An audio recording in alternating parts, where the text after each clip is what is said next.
Think about the last time you made a move, took up space, or said something bold, and then felt the intense urge to walk it back. You make a comment in a group, someone looks slightly surprised, and you instantly start softening your point. You give a genuine compliment, then immediately follow it up with an excuse for why you said it. Or you meet someone new and find yourself awkwardly listing your job, your income, and your achievements, trying to prove you belong in the conversation. These behaviors are driven by a single, quiet mechanism that dismantles your social confidence before you even realize it's happening. To fix this, we have to look at how shame actually works. Shame is not the guilt you feel when you violate your own internal values. It's the pain triggered by breaking the unwritten, arbitrary rules of whatever social group you happen to be in. For most of human history, shame has been a primary tool for keeping people in line. Step outside what the group considers acceptable, and social pressure is applied until you are forced into a uniform shape. It's a mechanism of behavioral repression. The speed at which you become embarrassed is a direct reflection of where you place your value. If you shrink the second someone raises an eyebrow, you are relying entirely on the room's approval to feel okay about yourself. Watch a child on a playground. They run around, say exactly what they think, and claim space without checking to see who is watching. They act freely because they haven't had the shame program installed in their operating system yet. By the time you're an adult, that conditioned response fires for things that cause no real harm, like showing romantic interest or asserting what you want. Because attraction inherently carries the risk of social friction, trying to connect with someone while operating from a place of shame makes genuine assertiveness impossible. You cannot be attractive while trying to hide your desires. That fear of friction creates the next trap, the subconscious, compulsive habit of explaining your actions before anyone has even asked you to. When you volunteer an explanation for why you did something, you aren't being polite. You are handing over authority. You are communicating that the other person is the dominant figure, placing yourself on the lower rung, and asking permission to act. In dating, tension relies on uncertainty. If you explain exactly what you're doing and why you're doing it before you make a move, you strip all the unpredictability out of the moment. You kill the tension. Confident behavior reads as certainty to others. Take an action, own it, and people will trust your lead.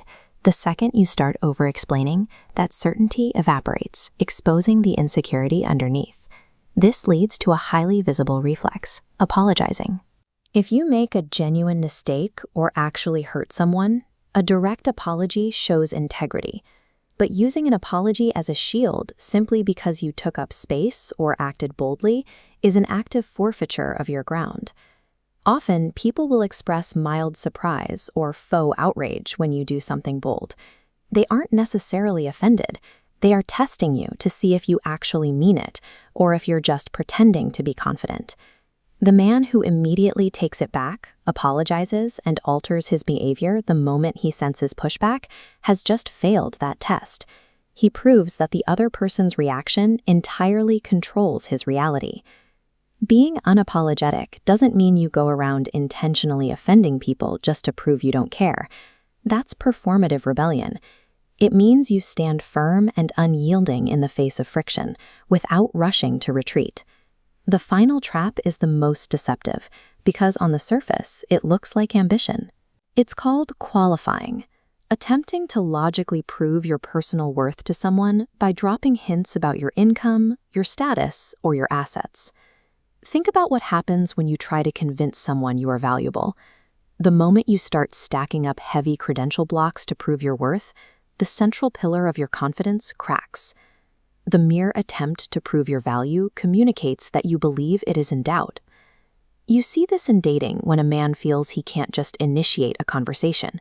He immediately offers to buy a drink, not because he is being generous, but because he believes the purchase justifies his right to be in her presence. Audiences, especially women, read the energy behind these actions perfectly. They don't hear an impressive resume. They hear an admission of deep-seated inferiority. Let your actions speak organically over time. Authentic presence will always overpower a rushed, insecure presentation of your credentials. Shame, explaining, apologizing, and qualifying form an escalating progression of self-betrayal. These behaviors share a single root cause: outsourcing your personal worth to the room's external reactions. Human interaction follows a specific gravity. The harder you chase external approval, the faster it runs. The more you try to prove your worth, the less you project. Real confidence is the inversion of this process. It is a man who operates strictly from his own internal values, remaining immune to the immediate fluctuations of external feedback. You don't get there by reading or thinking your way into confidence. This is a deeply conditioned response, and the only cure is action. You have to walk into the temporary discomfort and survive it without retreating. So here is your directive. The next time you feel the urge to explain yourself, to apologize for taking up space, or to rattle off your credentials, take a slow, deliberate breath. Implement a hard pause. Hold your ground. Mastering that brief, uncomfortable moment of intentional silence is how you take back control of your identity.